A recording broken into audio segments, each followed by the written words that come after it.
All right, perfect. And we're recording.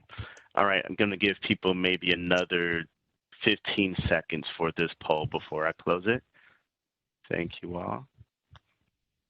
Again, thank you all for coming in here and completing this.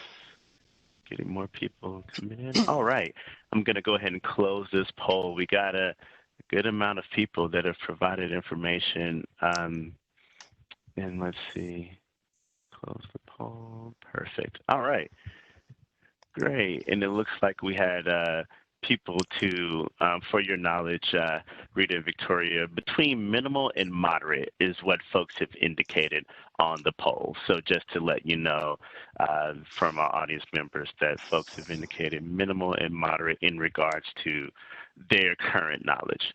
So that being said, it is 3 o'clock on the dot, and let's go ahead and get started. So if we want to go to the next slide, Rita, we can get started with today's webinar. Again, a good afternoon to everyone for today's webinar. My name is William Moore, and I'm with OJJDP's National Training and Technical Assistance Center. And as your technical host, I would like to take just a couple of minutes to discuss a few features of the WebEx platform and provide a few announcements to keep in mind. Please note that this event is being recorded, and the recording will be linked to our YouTube page.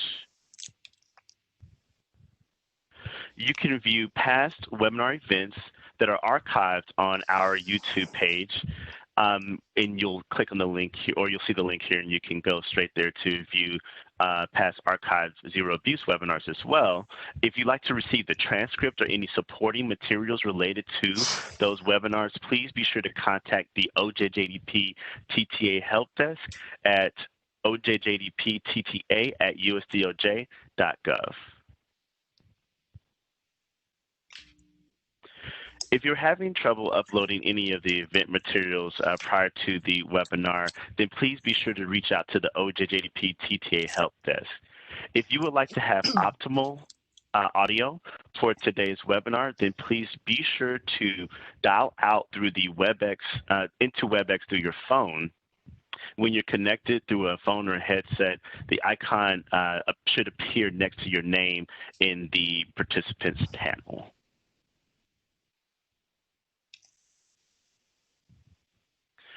At the end of today's webinar, there will be a Q&A session where the presenter will address some of the questions posed during the presentation. Please type your question into the chat box as they arise. Instructions on how to send a message in the chat is on this slide.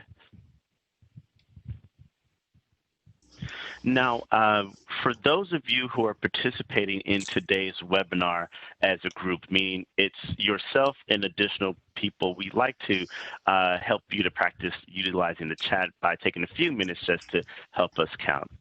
If you are viewing by yourself, there's no need to type anything at this time.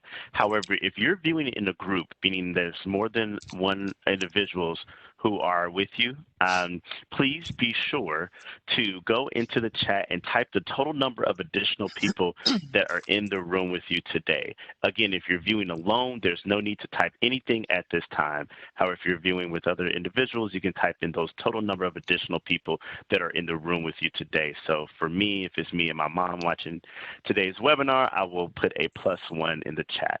So type the total number of additional people in the room with you today. Now, for those who are signed in, please note that you will receive an automated email that will have a certificate of attendance. However, for those of you who participated in a group, meaning you had an additional person to join with you, you will need to download the group certificate, group validation form that you should have received. In that form, what you'll do is go and you will complete the names of individuals who are the additional folks that you would like to receive the certificate, and you will send that to ojjdptta@usdoj.gov. All right, with that being said, I would like to turn over today's webinar to our presenter, Rita. Rita, please take it away. Awesome, William. Thank you. Thank you, everyone, for joining me today. I am so excited to be here. We've got a great topic to talk about today for our multidisciplinary teams. But let me tell you a little bit about me if you don't know me. I'm Rita Farrell. I'm the director of Child First with the Zero Abuse Project. I've been in the field for about 23 years. I started off as a founding executive director of a child advocacy center and forensic interviewer. And when I think one of the most important things I want to tell you about myself is when I'm not training for Zero Abuse Project, I'm part of a multidisciplinary team here in Indianapolis, Indiana, and I regularly still conduct forensic interviews. So I'm in the room doing the work. I want to start off by also saying you all provided wonderful pre-questions. If there's a question that I don't get to, please email me. My email is right there. We are available for consultation, technical assistance. That's another part, an important part of my job. My job is to make your job easier. We want to provide you the support you need in the field for your jobs. So I'll try to get to all of the questions after we go through the corroborating evidence material, but just wanted you to know too, Zero Abuse Project is always here for any of your needs. Well, let's get started. We've got a great agenda today. Our topic today is corroborating evidence, and this is really for the entire multidisciplinary team, from your prosecutors, law enforcement, forensic interviewers, and all other team members, medical, mental health, peripheral team members. It really needs to have a full holistic approach for all of our team on how we're investigating these cases. There's my email again. And we want to thank funding through our Trauma-Informed Prosecutor Project and this webinar being offered by OJJDP. So I want us to think first about our forensic interviews. You know, I often hear in the field that our job as a forensic interviewer is to get that disclosure. Well, I want you to know today that's not our job. Our job is to provide an environment that allows a child to feel comfortable to talk about anything they've experienced or not experienced. You're going to hear me talk about today the entire holistic approach that we should take from the very onset of an outcry all the way through our judicial process. We need to start taking that holistic approach so that we put together better cases. And so when I think about forensic interviews, I think about what that flow should be. I think we should definitely start talking again about the art and science of forensic interviewing. And I'm just going to ask a question. You don't have to answer, but I love saying this because I think it's a good starting point. How many of you know someone who should never talk or listen to kids? I'm sure many of you could raise your hands. As you're thinking about that, I want you to think of the adjectives that described that individual. I love it. I'm getting some chats. Yes, yes, yes. We all know those individuals, and you all probably heard me say that in some other training. But there is a true art and science to forensic interviewing.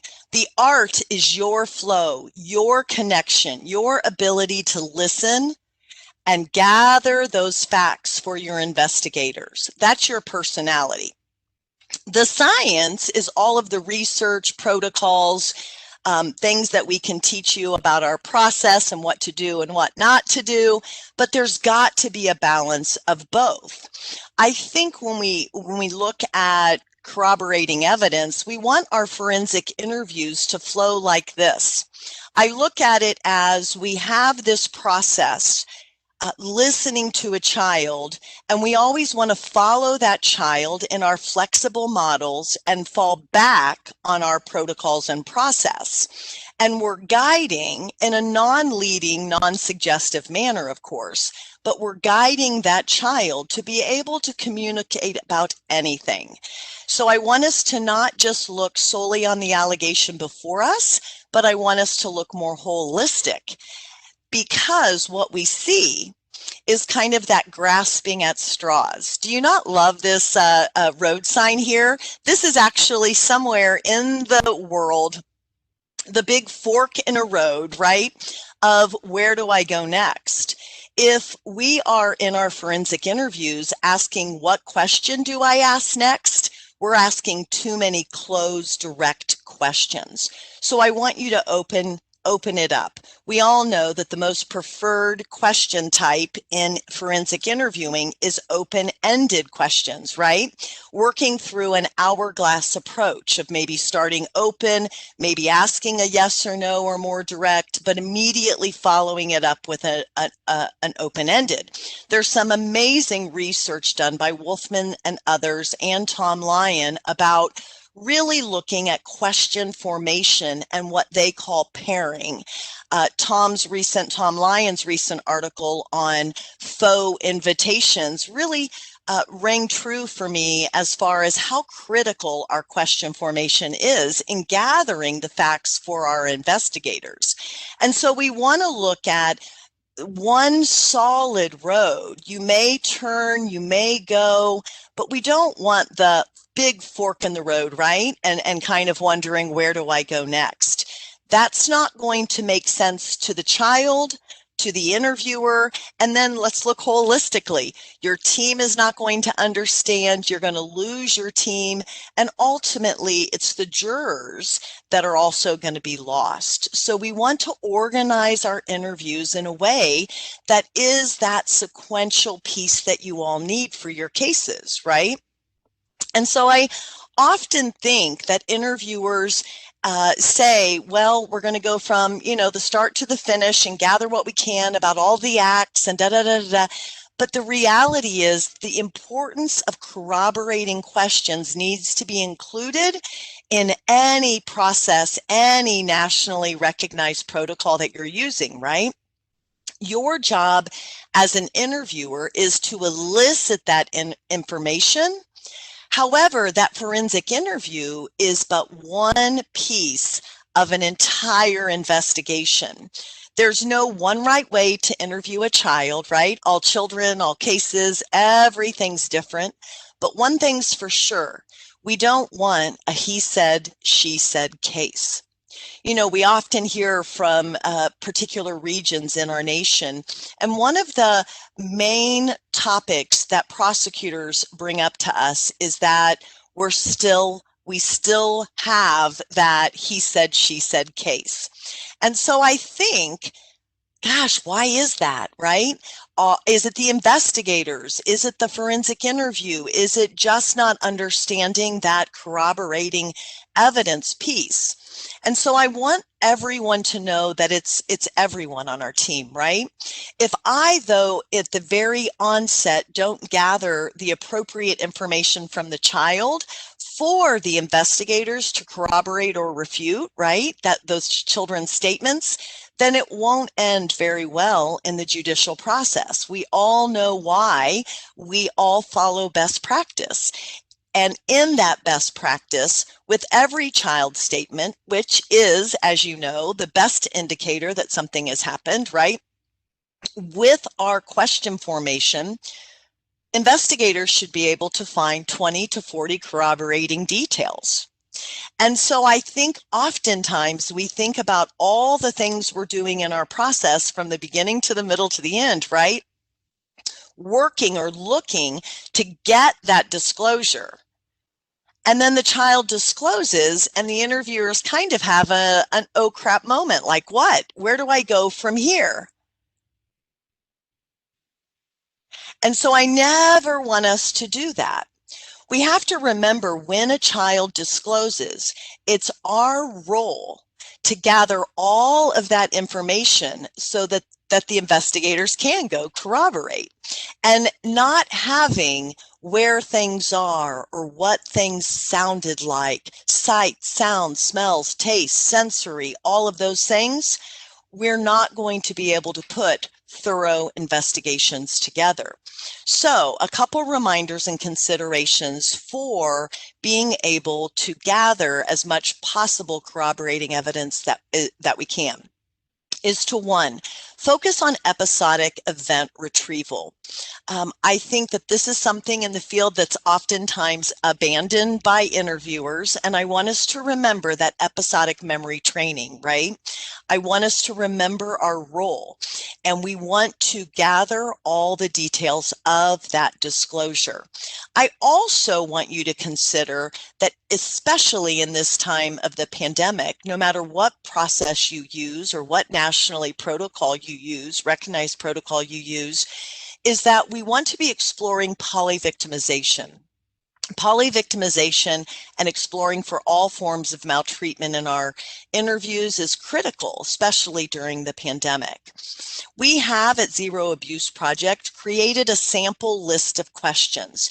It can be provided for you. Just let us know if you'd like it. We have a polyvictimization screen and a sample list of questions. And that sample list of questions isn't anything that any interviewer is going to take into the interview, but it's definitely going to give them an idea of questions to ask during exploring other forms of maltreatment. So we have questions on neglect, polyvictimization, as I said, victims of human trafficking, psychological maltreatment, those ICAC cases, working technology and sprinkling technology types of questions organically during our interview is so beneficial.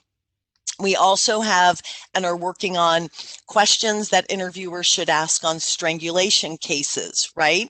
And those, like I said, technology facilitated crimes. In addition to kind of working within those other forms of maltreatment and the sample list of questions, I highly recommend that we do a lot more interviewer preparation with our team and have a discussion on what is happening for this particular case, this particular family, to understand their needs. I had an interviewer call me a few weeks ago saying, I still go into my interviews blind. That was a term we used to use many years ago. And I just want to let you know today, we should not be going into our interviews blind. And that basically means you don't have very much information. I want you to have just the opposite. I want you to know everything. I want you to know how this report came, history within the family in our system, what we know about the child's abilities or disabilities, right? What is the child's willingness or unwillingness to participate in our process, right? And then when we think about our question formation, remembering that kind of road sign that we want, right? We need to also explore disclosure information, relationship information, grooming. I think we think so much about the acts that somebody did to a child's body or the acts that a child was made to do to somebody else's body that we forget about the other things in a case that our law enforcement and investigators need. I interview victims of human trafficking, and part of my interview always includes the operational pieces, right? The things about the relationship, how it started, the people, places, sensory, peripheral. These may seem like very basic concepts to consider, but what we're regularly seeing is the he said, she said cases, right? And those elements not being corroborated or refuted. So think about what your team needs to gather for their charging information, and let's look at some sample language. I also want to note that as you use any interviewing aids and media, we're going to talk in this hour about introducing evidence. That's an emerging topic in our field, and I'm going to give you some recommendations on that as well. But interviewing aids, if used properly, are wonderful benefits for corroborating information. I think about when I draw the event location or timelines, it prods a child's memory. It can give them additional details. We're basically trying to elicit this information in a very clean, neutral, non-leading way, but providing them a wealth of information to go gather. We're going to go through a scenario that really will give you sample question. I'm all good on, I love sharing sample language, right? Because sample language is how you can make it your own with your art, but gives you a starting and launching off point in kind of organizing those questions. When we think of sample language, we don't want to just limit ourselves. We want to include disclosure information, the first person they told, talking about relationships with other people. Of course, we always want to make our questions, right, age and developmentally appropriate, but we do need to explore with children things outside the realm that can be corroborated, like how they met, where did they meet, what was the first thing you and your neighbor did together? A case example that I had years ago was a non-disclosing child. And as I'm exploring all of the peripheral relationship pieces with this individual, which happened to be the neighbor was our alleged offender, I talked about, places that the child went, and she disclosed to me that she loved the parade she got to go to. And I said, tell me everything about the parade. Tell me all about the parade, right? During that neutral discussion about the parade, she brought in the neighbor. And so if we are solely looking at the offender or honing in on something, that's not productive. What we want to have it come from is from the child, of course, but it's the topics and the things that we talk about that's the important piece to possibly get there, right? So what did he say? What did she say? What made it okay to tell? We know many times that our children outcry for all different reasons, right? And they're not on our time schedule. But if a child outcries, we want to look at what was happening within that family unit. Was dad arrested or mom arrested the night before, right? Was the child placed? These disclosure types of questions about what made it right is great for our investigators. I also want to bring up the piece about the emotional state of a child. Asking a child how something made them feel. I think years ago, interviewers thought kind of the feeling questions were too clinical and therapeutic. You have to have a purpose in everything you do with all of your question formation so that you can legally defend it. But again, we want to expand those questions to include the emotional state of children. So asking feeling questions, those are important questions, right? And did someone ever tell you not to say, or did something or someone stop you from telling before?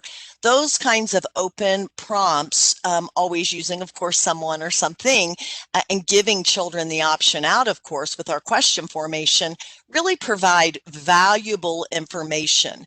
So we don't want to forget about the acts. Those are critical. But again, taking that holistic approach so that your team gets a full vision of what this child is experiencing and what this family and how that family functions. I think about a case that I had not too long ago where the child talked about the basement. And I think for years, everyone would think about exploring all about the basement. I want us to linguistically look at the question formation, though, and think, when we ask questions in certain ways, we get descriptive types of answers, right? So the basement was dark, or the basement had a couch, or the basement had a rug, right? Those are things we need to gather. But I want you to expand more on experiencing types of questions for the child. And so what did you see in the basement? What did you hear in the basement? all of those sight, sounds, smells, tastes are really powerful idiosyncratic details for later on for our law enforcement and our prosecutors. I also love, we often talk about most recent, right, from a memory standpoint for children, and the first time for our charging information, right? But we also need to look outside of those beyond first and most recent and last time, because that might not be the time that creates the most corroborating information for you. So you need to be looking at different locations, right? Multiple victimizations or multiple years of maltreatment. I always use timelines. That's a nice way for children to be able to clarify in their verbal disclosure, what happened when. And then again, when I'm done, they have a clear piece of where they're going to go to get that corroborating information. I also love, we never want to do hypotheticals with children, just as a FYI, but I love the piece about what others said. Did someone talk to you? Did you talk to somebody about your relationship with your soccer coach, right?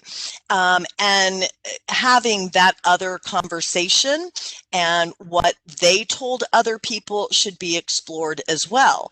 But you all know, oftentimes it's kind of as a last kind of question before we move to closing our interview, that interviewers will say, well, other than me, did you tell somebody else about what happened? And who was that? What did you tell them? Right? I want our interviews to be more conversational and organic in that open-ended realm, and beginning to the middle to the end with that episodic memory retrieval.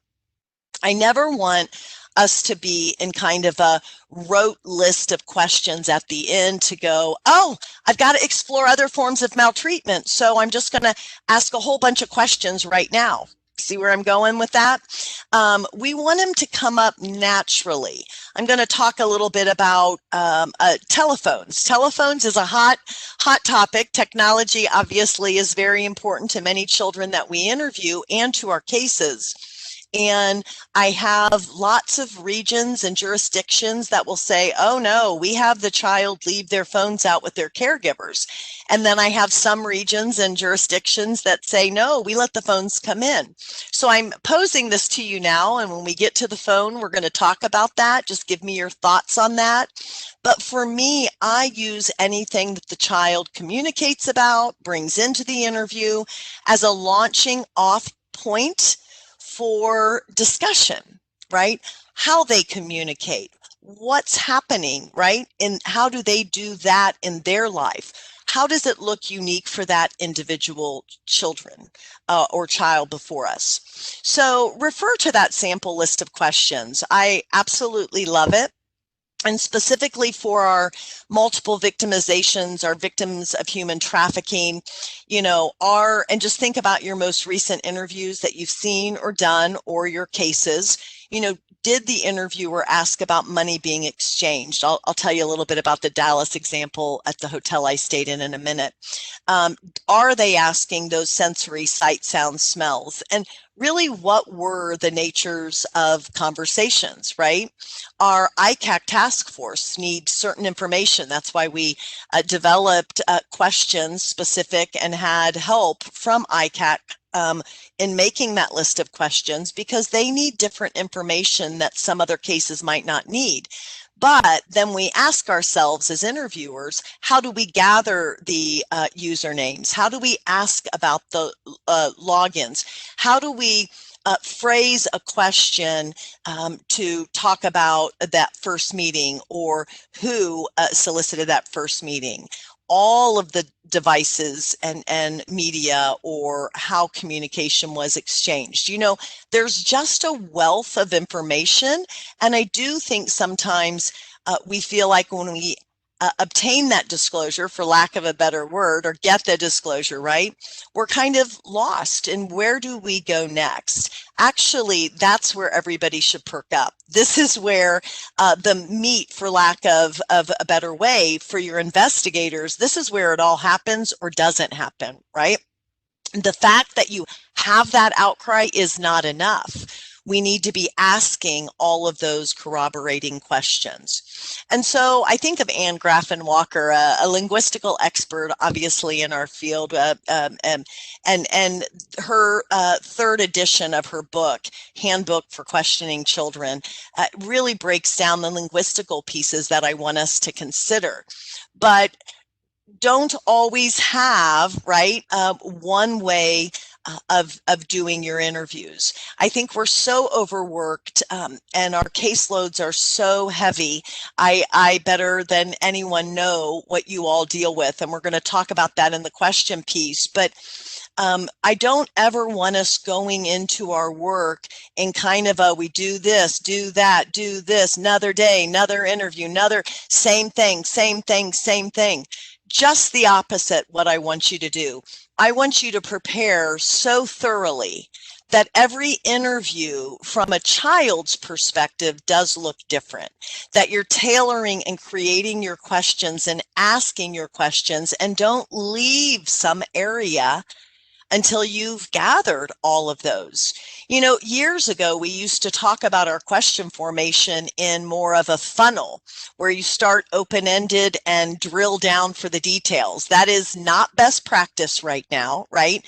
We always want to be open-ended, maybe have a direct or closed question, but always open it back up in that hourglass. I think we really need to focus in on our question formation. And I was excited to see in the most recent months new research coming out from Tom Lyons, from Wolfman and others that focuses on the question types that interviewers ask, because that is directly related with the information that you'll receive from the child. I respect Michael Lamb as well, and Michael Lamb's research even shows us that when we see hesitancy, when we see any kind of tentativeness from a child, the interviewer goes into panic mode, and they basically throw their protocols out the window and start asking very direct, rapid fire questions. Let me tell you, folks, if we're asking questions in a very direct way, we get very little information. I want us to really focus on our question formation. I also want to share this as well. I understand the law enforcement that I do interviews for, and I use ICAC as an example. They need very specific information. And your team and your team members might be asking your interviewer to ask a question that isn't age or developmentally appropriate, or isn't phrased in the right way that I can legally defend in court, because that's my job, to have purpose and legally defend everything that I ask for you. However, I want to just give you hope and encouragement that any yucky question, right, any question that's given to us, we can rephrase that to make it appropriate and still gather the information that our teams need. It's all in question formation. So now what I want to provide for you is a real scenario of an outcry, a disclosure that was received. And I want to talk to you and give you sample questions. And as we go through this exercise, I want you to think about your interviews and if questions are asked in this way. So let me just read this. A 17-year-old boy is interviewed, and this is what the 17-year-old boy says. For the past year, my father has been selling me as a prostitute. Every couple of weeks, my dad tells me to go down the road a couple of blocks to a man's house. The man lets me in and takes me to the bathroom. From the medicine cabinet, he gets a jar of white pills with the black cross on them. He gives me a couple of pills. There is always a blue cup on the sink. After I take the pills, we go down to the basement. He continues, there is carpeting and a bearskin rug in the basement. There is also a bar and a refrigerator filled with cans of beer. We drink the beer and toss the empty cans on the carpet. Then we both masturbate and give each other oral sex until we both ejaculate, usually on the rug. Afterwards, he gives me $100 bill. I go home and give it to my dad. It last happened 10 days ago. Now, I know what you're thinking. This is a great disclosure, right? It is a great disclosure, but there's so much more we need to ask. And so let's talk about this. I had someone tell me the other time I presented this, oh my gosh, I might have just left that, right? Pretty good disclosure. Yeah, but it's not enough. So think about some things, and I know in this huge forum with all of you on here, you're happy to put in the chat. I've got Victoria with me, but my purpose is to give you the sample language. So I think it's obvious that you're going to seize the white pills. But look at these 6 questions that the sample language that I've provided that can even be providing more corroborating evidence. I understand you're not investigators, but your investigators want you to ask this. So we seize them, but we want to ask the child, obviously, tell me all about the pills, right? More than descriptive things. This is where I think the descriptive things we ask don't necessarily give us the sensory, idiosyncratic, rich things for our investigators to corroborate. So how do you feel, or how did it make you feel when you took the pills, right? Did he make you take one or more than one pill? Utilizing those skills that you use for all different kinds of questions. Tell me all about after the pills, right? What we're really trying to figure out with this sample questions or sample language, we want to know when the feeling started, when it stopped, right? When did they feel they weren't affected by the pills again, right? When did you feel yourself again? And not limiting on the pills, not assuming that it was just the pills, but was there something else involved that they were made to take or drink or eat or something? I think we've done a really great job in the field of forensic interviewing by not asking leading, suggestive, or coercive, or using coercive techniques. But one thing I do feel very strongly that interviewers still struggle with is making assumptions. Now, they can be easy assumptions and not deal breaker assumptions, but assumptions can be just as problematic as a leading question. Give you a very simple example as we go through this case study, though, on assumptive questioning. Some people think that the most preferred open-ended question, like, tell me everything about school, is a great question. However, you've just assumed that that child goes to school. I think of the many children that I've interviewed that are homeschooled or educational neglect. They're not going to school, and maybe my team and investigators don't know that. But in a way, I just offered that in there. It's much better off to ask a yes or no question before making an assumptive type of question. So again, do you go to school is much better, and then pairing it with tell me everything. Same thing goes with the corroborating evidence questions. Don't assume that the pill was even taken with water, right? Don't assume that the pill was taken with anything, right? So that's what I want to break down with regards to when we are asking corroborating questions. The blue cup is obviously going to be seized for DNA and fingerprinting, but you want to know more about the blue cup. So tell me everything about the blue cup. Where did it go? What happened, right? What did he put in the cup? Tell me all of that. Was there ever something else in the cup? Did you touch the cup? Did he touch the cup or something else? Mix up your questions. Another thing I think is really critical to share today is that our questions have to be more than tell me abouts to get corroborating evidence for our law enforcement, CPS, and prosecutors, our investigative team, right? And so we want to mix up our question types, whether it's an option out like something else, whether it's a cued going back, whether it's using time segmenting, using what we learned as research supports with that narrative event practice early on in our process. This is where you use what you learned in that episodic memory training practice in rapport to make it all happen in the disclosure piece. Tell me everything, right? From the beginning to the middle to the end. And as the child's verbally disclosing, you're then asking all of these corroborating questions. I mean, obviously, seize and test for prints on the empty beer cans.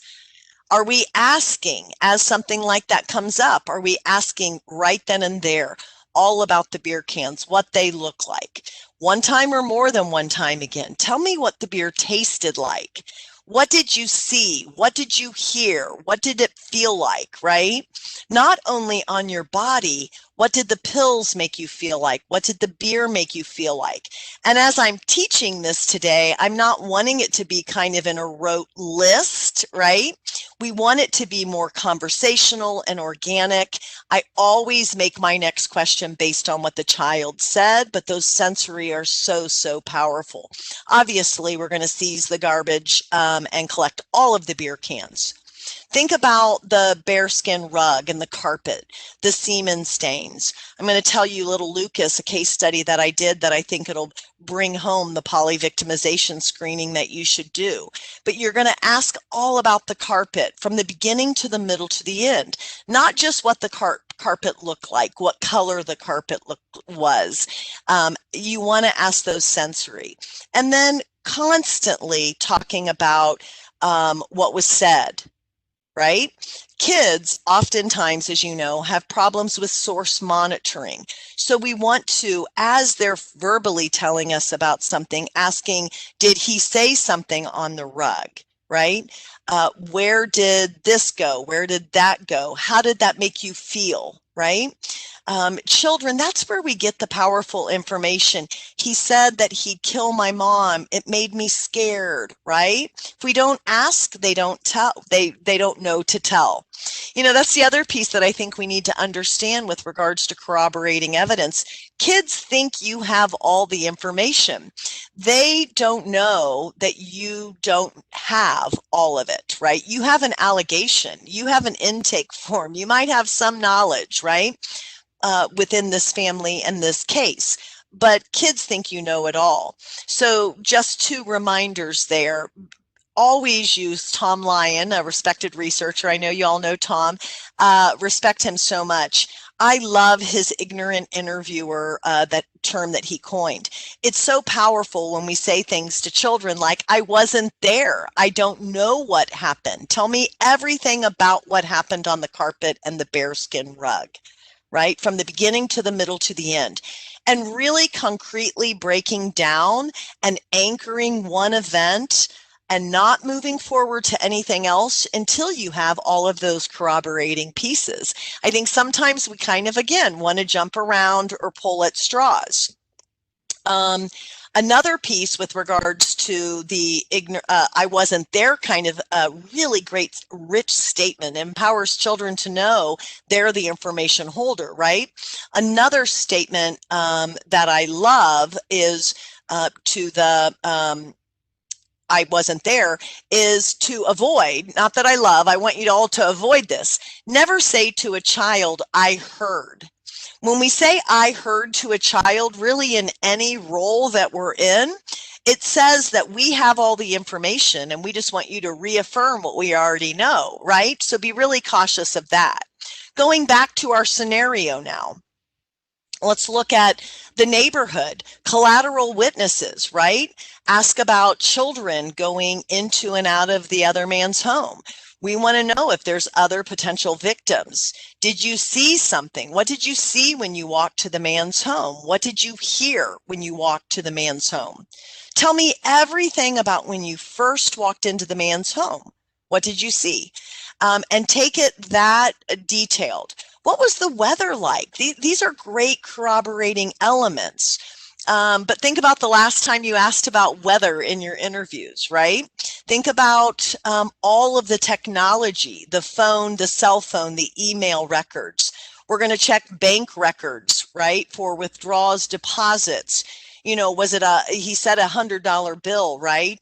Is there evidence in deposits being made and things like that that would corroborate that statement? Search for $100 bills in the father's possession. Does he have them, you know, stored somewhere? Does the child we're interviewing know that?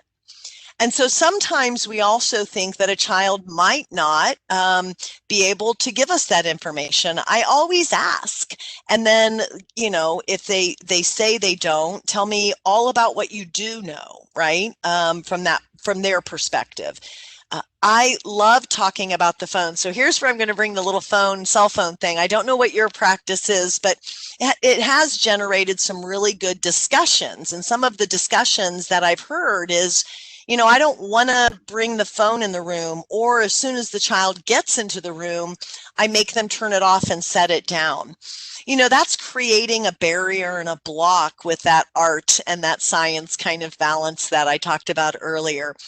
I use the phone or anything that a child brings in. My overarching recommendation is it's not a block until it affects the communication that I have with that child. That's what we're doing. We want to adapt or modify anything that might affect my communication with this child, but I don't want to the first 5 seconds of meeting the child say, you know, turn off your phone.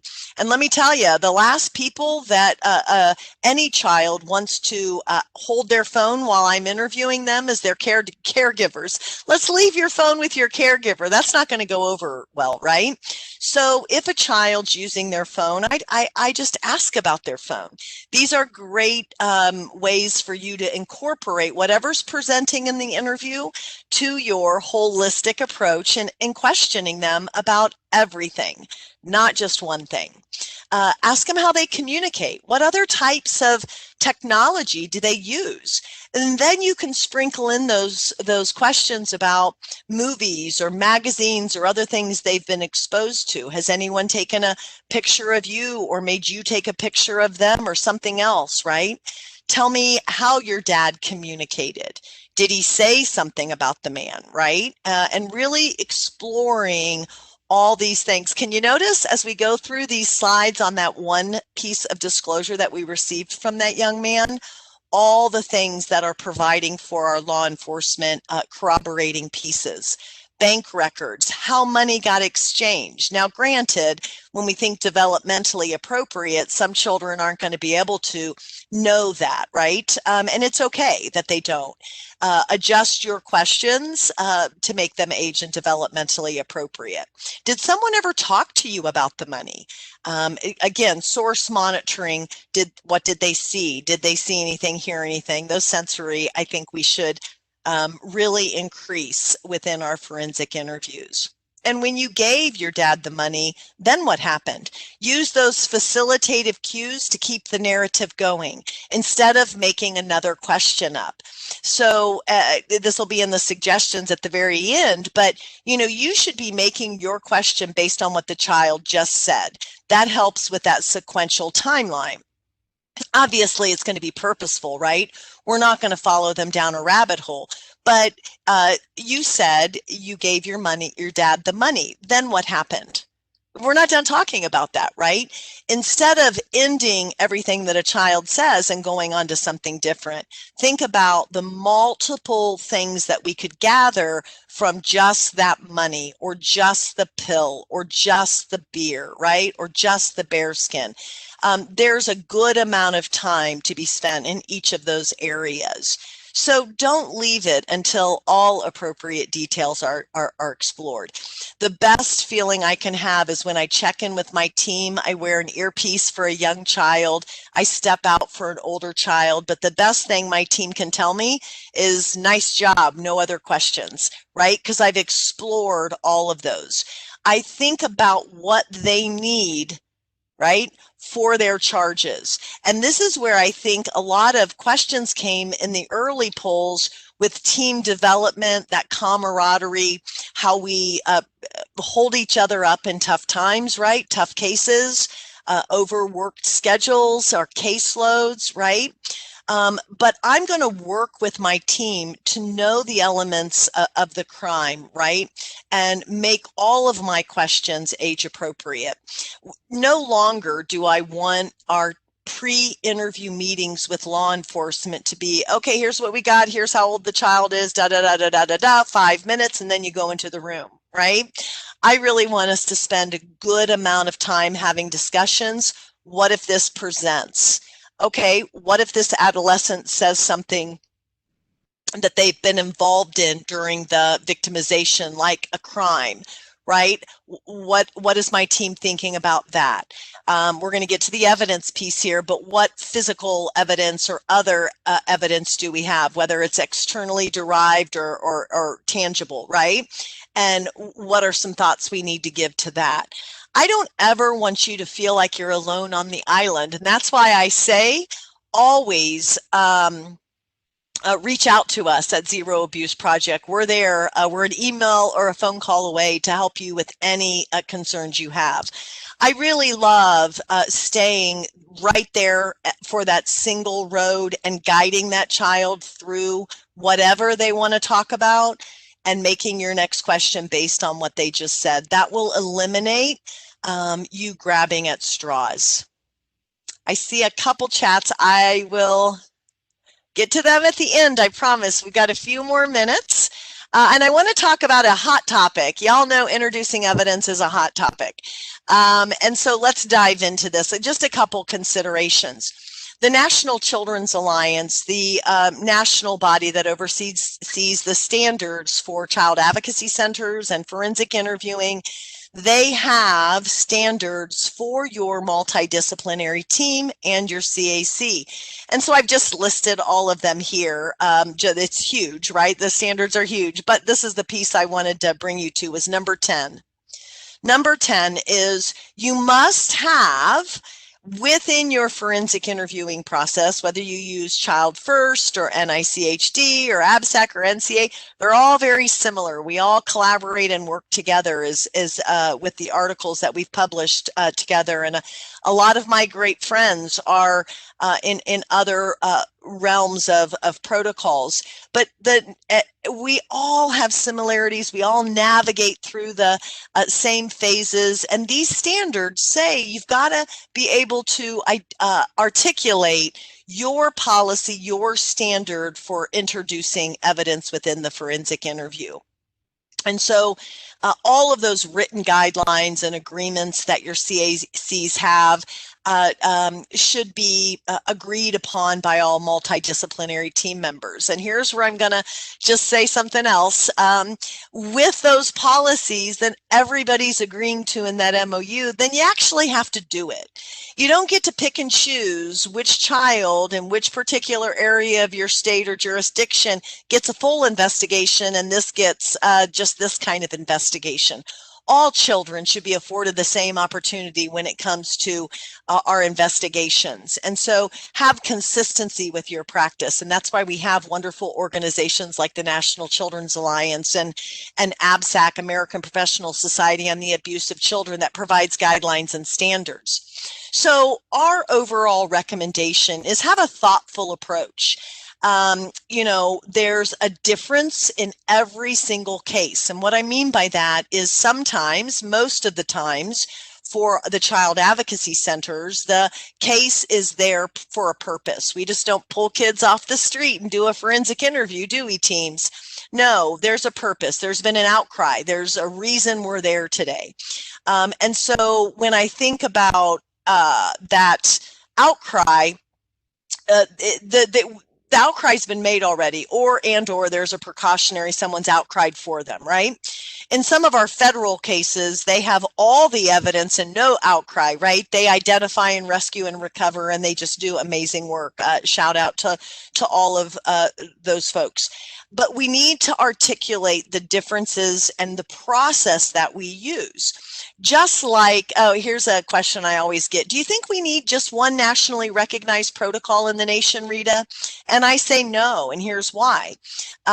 There's no one right way to interview a child, and I learned so much, as everyone learns, from all of the teachings that we get from all the different protocols. The same thing is here when we think about some of the emerging issues in the field right now.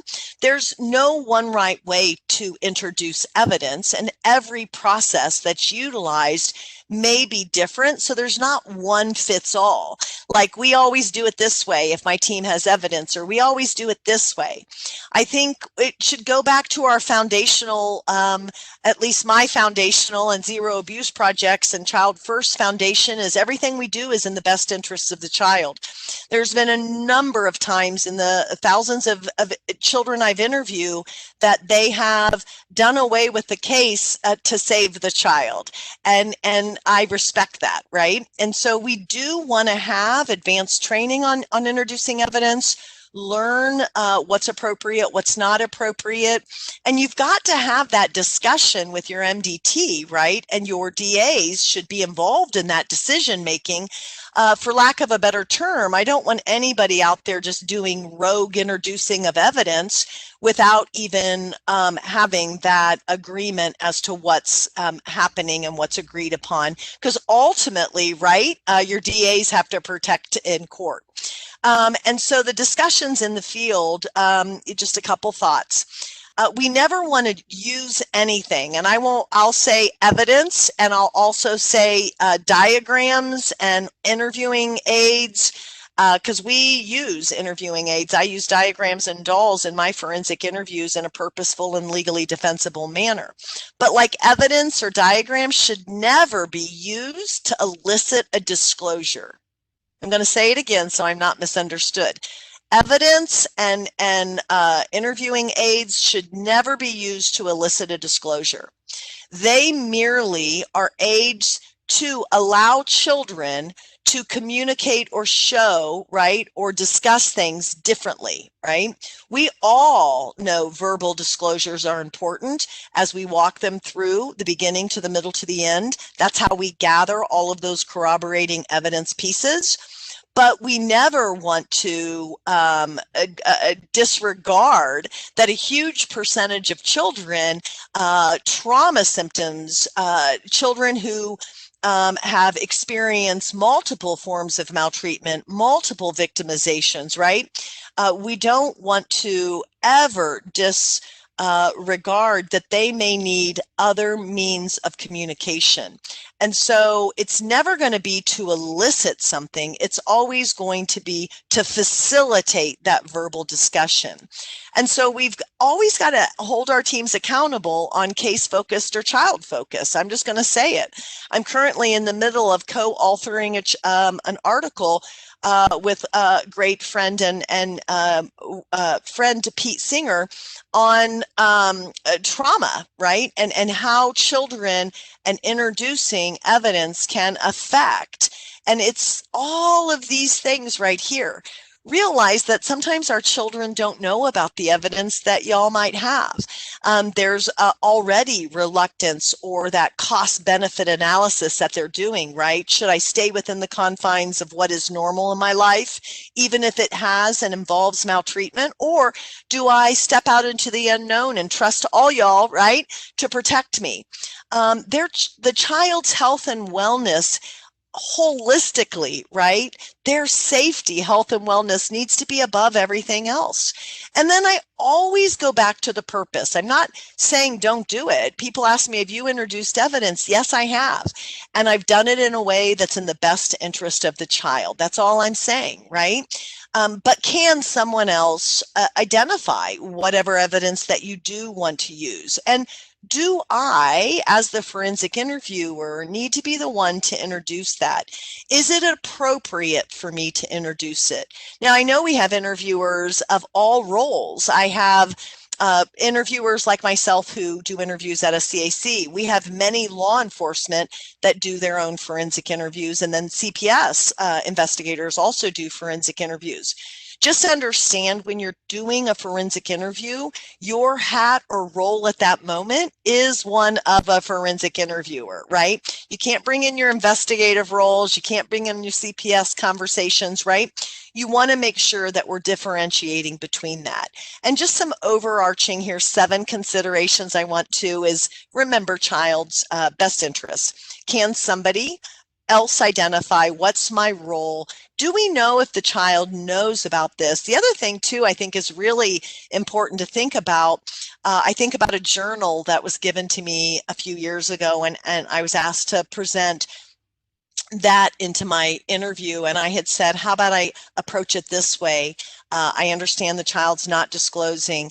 Let's see if I can bring up, and I ended up bringing up organically, of course, talking. The child said she liked to write poems, and I said, tell me more about your writing. And as we talked, she brought up and said, oh, they've got my diary, don't they, or journal? I don't know what she called it. And I said, tell me more about saying that, right? Eliciting it from the child. And she says, well, my mom wrote a lot of stuff in there.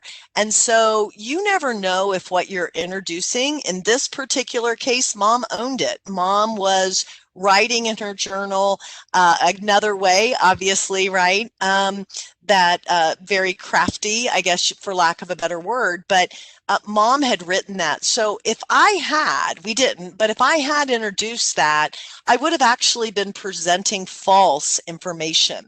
So think about first, not only the best interest in how this could affect the child, but how can it affect our interview and our investigation?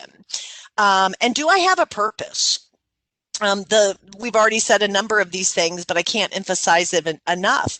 We truly believe at Zero Abuse Project, you have to have that thoughtful conversation with your team. Have a policy in place that meets those National Children's Alliance standards. If you need to have a sample of that, we have one written, utilizing something that's only in the best interest of the child. If I introduce, it's going to have to be that this is the child that might die tonight, right? It has to be for their safety in what I'm going to introduce, not to elicit some sort of disclosure. And how we go about introducing the evidence, I have in the past really used my conversation to explain to the child my process. I've oriented them to the way. I've done a narrative event, episodic memory practice, and I'm very transparent with the child. And so when I communicate things, I go broad first, and I might talk about, my team. I talked earlier about the team that I work with, and the team that I work with has A, B, or C, and talk to them. And then always remember, don't rescue a child too quickly. And what I mean by that is when they say something or ask a question, instead of answering, like, does your team have the chats or the pictures? I always reflect back and say, tell me more about asking that, or what makes you ask that, right? And really, this again generates a lot of great information for my investigators on where that question's coming from. I was so happy and so honored to co-author with Victor Veith, our Director of Research and Education at Zero Abuse Project, an article for ABSAC. We recently, I participated in September on their national panel. I really, really loved and was honored to present with all of the other nationally recognized protocols folks and looking at emerging issues in the field. And we were asked to write an article. So it did get published in the ABSAC Advisor in September of 2020, just a couple months ago, right? If you need it, email me. We're happy to show it. But all the protocols did an overview of their protocol and then address some emerging issues in the field. Introducing evidence was one of them. And I wanted to share a couple thoughts that we put in, Victor and I put into our article, right? But what's so great about that ABSAC Advisor is that you get to see everybody else's opinion too, right? And so it's been a huge topic for many years. And like I said, I respect everyone who has maybe different approaches to how they do things. But I just wanted to provide that in there. And just three thoughts, it could expedite the disclosure, but have long-term effects with regards to trauma for the child. Secondly, it actually may weaken the case by only and solely focusing on the evidence rather than, again, what you all as forensic interviewers, I know I've got some interviewers out there today, you do so well, right? Think about the disclosures that you do receive. Think about the details you do gather and other forms of maltreatment, which it's supported by the research that we need to be collecting, right? And just a final way to state it, if we focus only on the evidence as our primary way to, get that disclosure or have the child outcry, it may give us the tip of what this child might be experiencing, but it won't give you the holistic of everything that this child's experiencing. So our goal, as supported by others, is it requires advanced training, right? We want to be sure that you and your teams are on the same page and that you're consistent with your practice, and so that we don't have any concerns with different ways in which it's done, right? Purpose and legally able to defend. This is our poly-victimization screen, and I'm happy to share it with you as well. Really just how you navigate. It's a fluid process. Your interviews should be fluid. And so, we have within our process, our forensic interviewing process, different times throughout our process where it naturally is good to explore more about family relationships, to explore more about other forms of maltreatment. I promised you my story about Lucas, and I'll have to just do it very quickly here as I finalize and open up for questions here in a few minutes. But two things that I'll tell you about Lucas. He was 7, and he was there on a sexual abuse allegation. It'll define exactly what this shows here on the slide. He was there. Neighbor was the offender, and sexual abuse allegation, like I said. And early on, Lucas was talking about his family. I'm organically exploring family. And I said, no other history within the system. I just want to say that mom and dad had brought Lucas to the center that day. So I start to interview. As I asked, he started talking about macaroni. So I just ask a very simple question, one that's included on that sample list of questions I mentioned earlier. Who cooks for you is what I said. And Lucas proceeds to say the following: Mommy does the good cooking, Daddy does the bad cooking. Now, some of you might just focus on Dad. I did not. I'm a neutral fact finder, right? I explored Mom. I said, Lucas, tell me everything about Mom's good cooking. His response was, Mommy gets it, and they put it in the car in the bags at the church. There's numbers, Rita, there's numbers, if you can eat it or not. He's talking about expiration dates. Tell me all about your favorite thing Mom cooks. Macaroni and cheese, and I like the hot dogs, and da-da-da-da-da-da. And I even explored, are there ever times that you don't have food or something like that, right? I'm gathering all of those things for my team. CPS needs to know, law enforcement needs to know if there's no food, right? Mom and Dad are in our waiting room, right? We have our neighbor as the offender. I'm not focusing on him. I'm listening and exploring all forms of maltreatment, giving my investigators a holistic view of what this child's experiencing. After I explore Mom's good cooking, those were the child's words. We never want to use good and bad in our work, but those were Lucas's words, so I use them.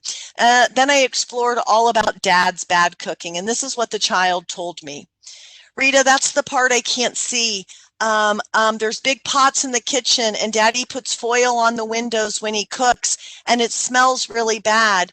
And Rita, he locks me in my bedroom, and he ties me to my bed. And see, he showed me, it was wintertime. See, they're my jump ropes that are hanging from my bed. And Rita, sometimes I'm locked in my room so much, I have to pee-pee, and I pee-pee my pants, and the carpet gets all wet.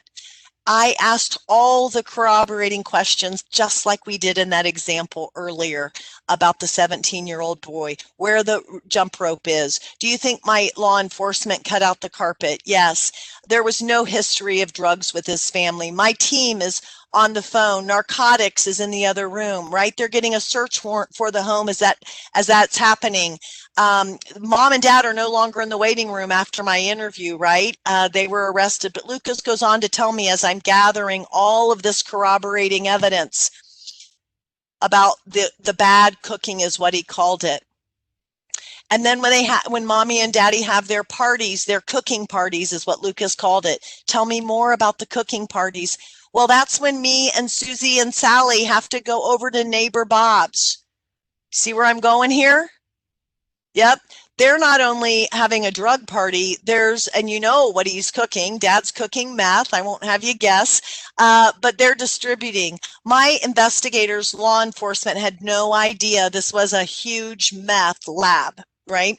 A distribution. So kids would go over to neighbors while they had their big drug parties. We had 2 additional victims identified just in exploring and asking who cooks for you, Lucas.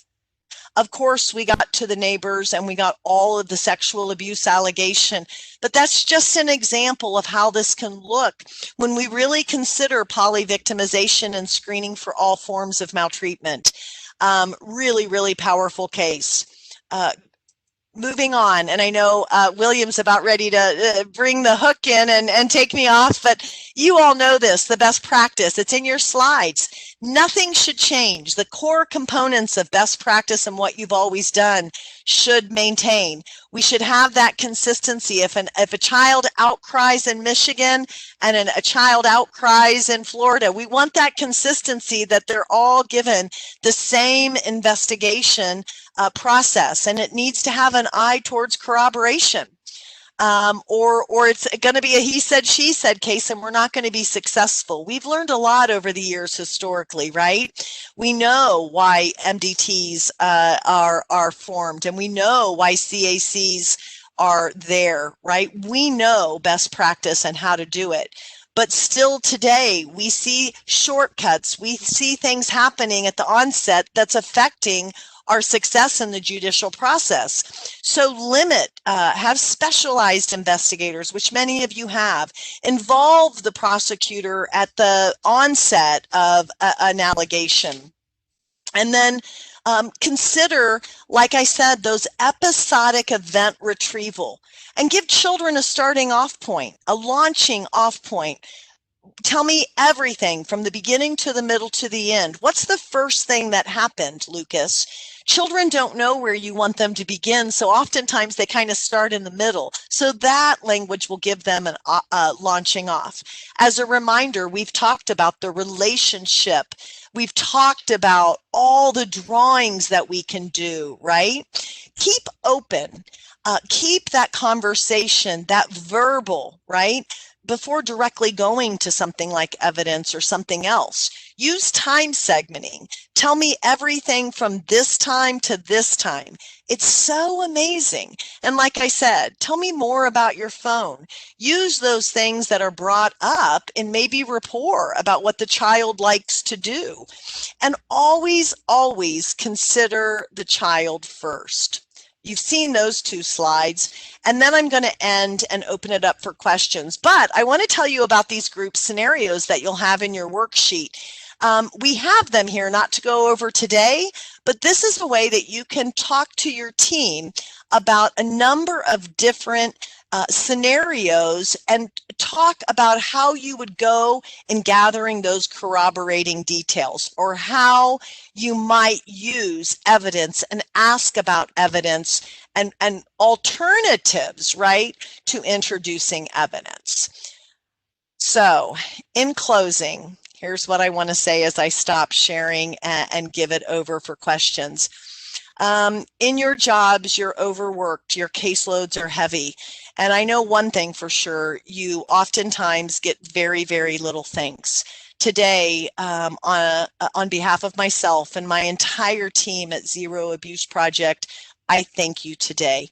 Whether you know it or not, you're the children's heroes.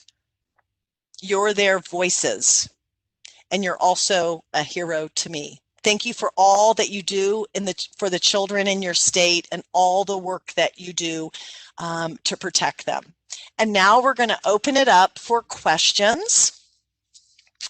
And Victoria, let me just open my chat here. Any questions? I hope that you so enjoyed that. And don't forget, reach out to Zero Abuse Project. We're here for technical assistance. We're also here to consult and provide any assistance. Our website also has a number of links for all of our training opportunities, many of them at no cost. So check out our website, www.zeroabuse, spelled out, project.org. All right, I'm happy to ask you a couple questions. Yes. The first one we have is, how would you ask a preschooler about the beginning, middle, and end? Oh, I love that. I've even interviewed a 2.5-year-old and got a great narrative event, episodic memory training. Now, remember, preschool age children are going to give us words, not sentences and paragraphs, right? But they can still give us narrative. So you're going to tell them, tell me everything about playing with your dogs or whatever you've identified with that child as something they like to do. From the beginning to the middle to the end. What's the first thing that happened when you played with your dog this time? So for young preschool age children, we just have to give them context. We have to be simple and concrete and give them a launching off period. Just on the flip side to that question, for our adolescents, I always qualify it to the adolescents as well. Instead of just talking about a neutral event, I let the adolescent know that I ask questions. When I listen, I ask a lot of questions, and I do this practice. It's okay to tell them about that episodic memory training that you're going to do in rapport, explaining it to them, right? So I hope that was helpful. And then if they give you 2 words, you tell them that you say, then what? Or then what happened? And then walk them through. Blakely was an example of my 2.5-year-old that I did a great narrative. She talked about mommy playing with dogs. The dog bit her finger. It was hurting. She showed me on the finger. She also gave us some really interesting information about something else mom had said. The other suggestion I have for preschool age children is to consider an expanded interview process with this population. We've identified in our Child First Expanded, which works for all protocols, just so you know, it's basically meeting with the child more than one time in a legally purposeful and legally defensible manner. It couldn't even be in the same day. So for a preschool age child who is going to be more difficult to do that episodic memory training and narrative event practice, but we still want to follow the research and still do it, we don't want to abandon it, then I would recommend meeting with them more than one time and spending time in those tasks and activities to assist that child with how you ask questions and the things that you do within your process. Hope that's helpful. Another question, Victoria? Yes, thank you so much. The next question is, can you talk a little bit about the use of therapy or facility dogs during a forensic interview?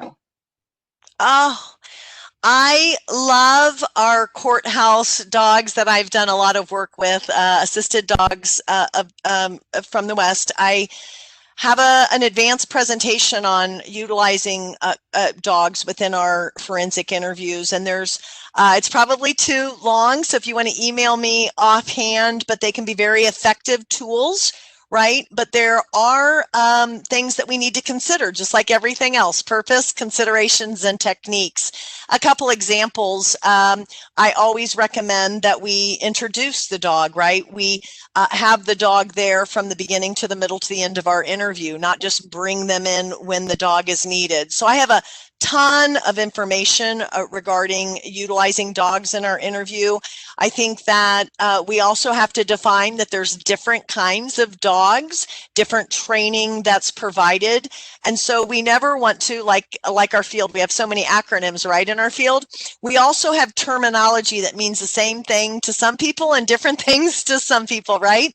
So we have courthouse dogs that are used in forensic interviews. We have therapy dogs and facility dogs. I mean, I just want to be sure that I articulate that we also need to talk about what defines that particular animal, what training that animal has been in, and what their purpose and use is for. So love, love, love that topic, and happy to talk a little bit more offline about that, but they are great interviewing aids. I consider them an interviewing aid as well that we can employ if purposeful and legally defensible in our interviews.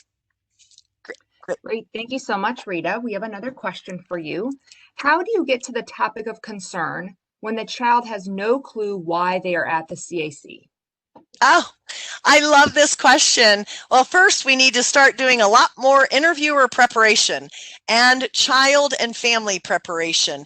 We have a whole other training called Preparing Our Child and Families for Our Process.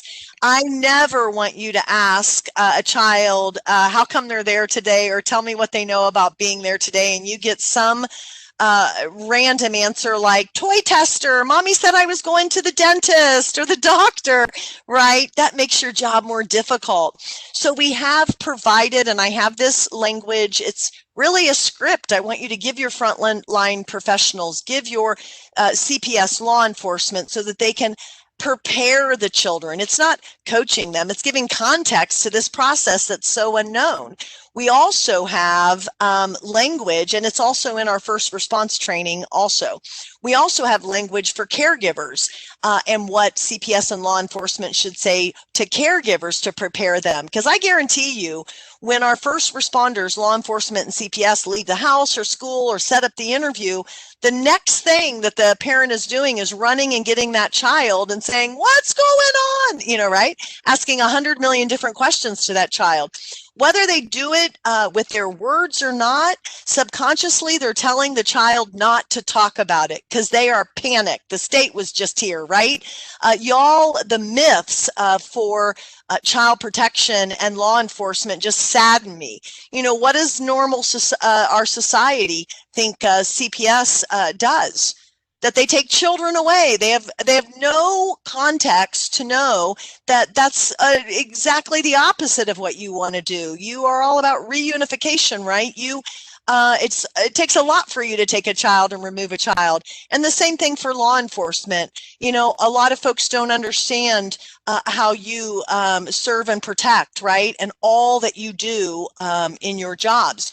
And so we have to start educating and teaching, not just our team, but our public, right? Our entire communities to understand how you investigate. So we have sample language for parents because you need to tell them what they should and shouldn't say to the child. You need to give them language, what's appropriate to say, not to say, and we have all of that already developed for you. So email me, please. Great, thank you, Rita. The next question is, how do you ask about sexual abuse to different age groups when there has not been an outcry? Yeah, I think your process needs to be flexible enough, all of the techniques that you're doing purposeful enough. And an example is we use interviewing aids like diagrams, and we teach two legally defensible manners in which you can use diagrams. And they are anatomically correct diagrams. I wish I had one to show you here, but let me know. We have a whole key. All of our states that are child first states, we had an illustrator pencil sketch. It's important that I say that because a lot of research and others use gingerbread cookies or clothed diagrams. That's not what we teach, but I'm happy to offline talk about that too. It's a whole nother, I could go on and on, but you know, the purpose for me using those is for 10 and under, just to arrive at a common language or what children call body parts. So can elicit, you know, all of the information for all ages of children. For smaller children, to be more direct on your answer, I use okay and not okay touches. But the reality in what we teach is we're going to be exploring a lot more than just touches. Touches is a teaching term, really. Kids, small kids, equate touch with their hand only, right? We're going to be asking about not okay, okay and not okay touches and everything else. Hits, kicks, punches, washes. A lot of our cases don't involve touches from a child's lens. So we need to be working in that language. See, again, it's all about our linguistics. We need to be working in language that talks about child pornography, right? And other forms of maltreatment that isn't, you know, so direct, but it covers it all, right? We don't leave anything out. So I use okay and not okay. Appropriate terminology is like and don't like as well. We want to avoid good and bad touch. Always, never use that. I always do an X. But okay, not okay, like, don't like. My art is just I'm an okay, not okay person. I think all ages of children understand, and it's concrete enough for small children. Thanks so much, Rita.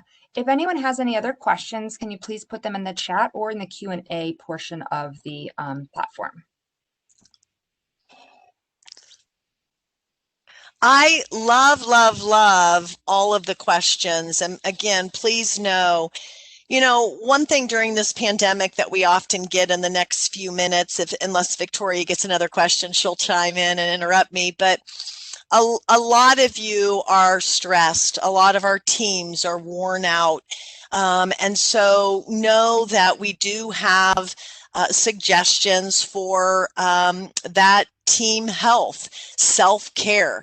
It's not about a number, right? It's self-care, a vicarious trauma for your teams, things that we can do to start encouraging teams to work and provide assistance to each other. And then we have some really unique ways in this virtual world to engage your team, and whether it be thank you letters or doing special things for your team. I just think we need to, now more than ever during this pandemic, encourage support, respect, give cooperation to your workloads, what you're seeing, and be there for each other. Remote teams are difficult, and I think it's ownership and accountability right along with that self-care. And what I mean by that is, we all have to together, one child at a time, right, end child abuse, but you can do it. So I want to give you hope, because the children need you now more than ever.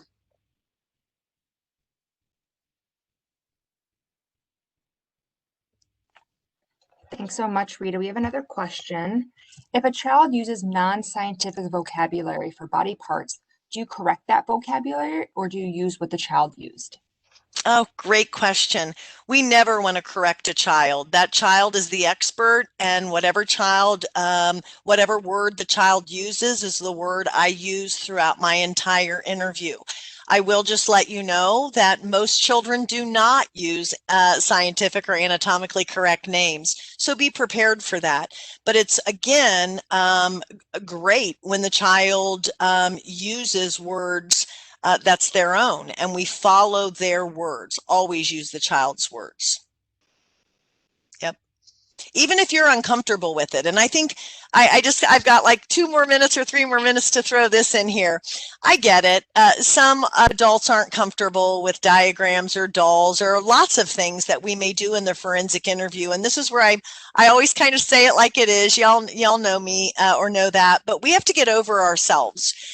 We have to get over our own discomfort with some interviewing aid or some researched, supported, evidence-based aid, and get over it. It's not about us, it's about the child. And children are not uncomfortable with the diagrams or the dolls that we use. So it's the adults, quite honestly. And when folks out there in the field tell you to do something or not do something, that's oftentimes their opinion. And I'm going to just end with saying, we all want the verbal disclosure from children, and there's an outcry and a purpose we're there. But if we forget that not all children have the verbal, they've said something, they've disclosed in our interview, but it might be trauma, it might be too intense, it might be from a disability, from multiple victimizations, whatever the reason. I want to arm you with everything you can provide for that particular child that's in front of you that day in a legally defensible manner, and train you and teach you and help you do that. Then we're affording children all different modes of communication. Thanks so much, Rita. We're just about out of time. I know we have a couple more questions, but I want to let everyone know we have your email addresses, and we'll be following up with all the particular participants who did not get their question answered. Thank you again for all that you do. All right, great. Thank you very much. I'm going to go ahead and let me share a quick, just a PowerPoint so I can go over the last few items here for our audience. And while I'm bringing that up, again, thank you very much, Rita and Victoria, for a very wonderful, wonderful presentation that you all have done today. And for our audience members here, just a few last minute things that I want to go over with everyone before we wrap up for today. Oops, if I let me start from where am I starting from here? I want to start from this slide. Sorry about that. Here, let me just play from current slide. All right. And I believe you all should see my, okay, there we go, showing the PowerPoint, okay, here. So again, we provided this information, but this is indeed Rita's information and also the website for Zero Abuse. So please, everyone, when you get a chance, feel free to reach out and also check out Zero Abuse's website as well that has helpful information and very helpful resources. Just a reminder to folks, please note that we will, if you would like to get in contact with OJJDP's INTAC, you may do so by contacting us at this information on this slide. If folks are interested in signing up for our listserv, you can text 22828 to sign up for the listserv in order to get more information about all of our webinars and our trainings that we have with INTAC. Oops, wrong way. Sorry. Do you would you like to get in contact with OJJDP's help desk? You may do so by dialing the number here or reaching out via the website. The email address that's here, ojjdptta@usdoj.gov. And so any items that you need or materials or any questions that you have, you may do so by reaching out through those forms of communication. You can also visit OJJDP's website if you like to get more information about OJJDP as well. And then this is our contact information again. Sorry, I'm going the wrong way here. My apologies. Do you have a training or technical assistance need? Well, if so, you can send a request to the TTA 360 platform. Just go to tta360.ojjdp.ojp.gov. and we'll be able to get any training or technical assistance need done there. Just a reminder that the webinars will indeed be located on our YouTube page, and you can please feel free to reach out to the OJJDP TTA Help Desk if you would like any of the supporting materials. Please take a moment to review the slide here.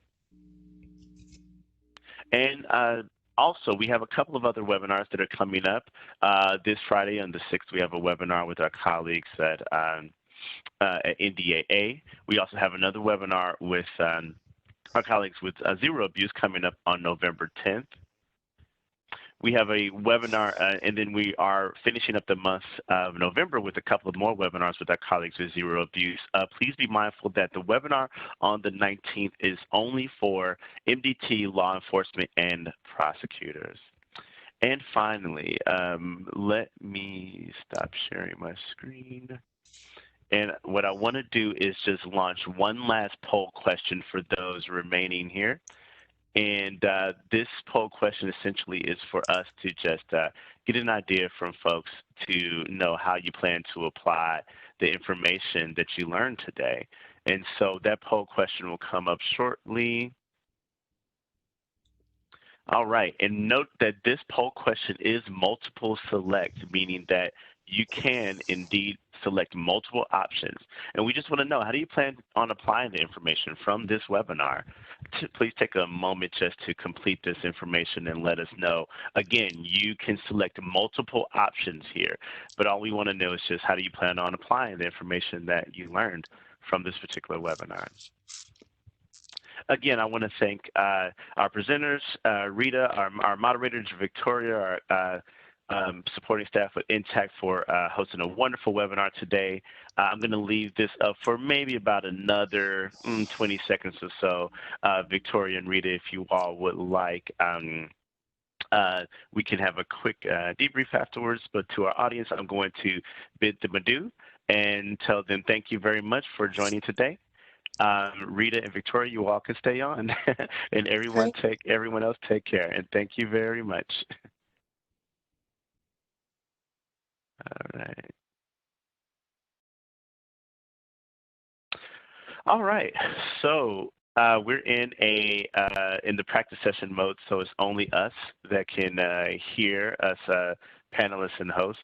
So Rita and Victoria, just wanted to do a quick debrief. Again, Victoria, I'm making these common for our webinars. I just wanted to see any feedback you all have, any good, any bad, anything that you all would like to discuss during this time. Again, this is completely optional. So if you all are saying, fine, let's go ahead and we can wrap up, that's totally fine as well. But any feedback for today's webinar?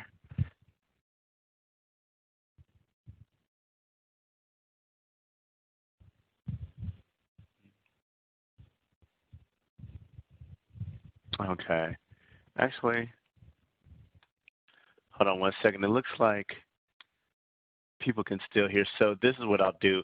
Well, I don't know. It looks like I'll put it in practice session mode. So it was supposed to be where folks cannot hear. But how about this? Rita and Victoria, I will email you all to follow up for today's webinar if there's a debrief that's needed. Because WebEx is not allowing for me to do a practice session, so apologies about that. And I can't, unfortunately, hear you all right now either. So nonetheless, I will send you all an email, and if you'd like to debrief, we can discuss that a little later on. So thank you all very much, and have a great afternoon, and we'll talk soon. Thank you.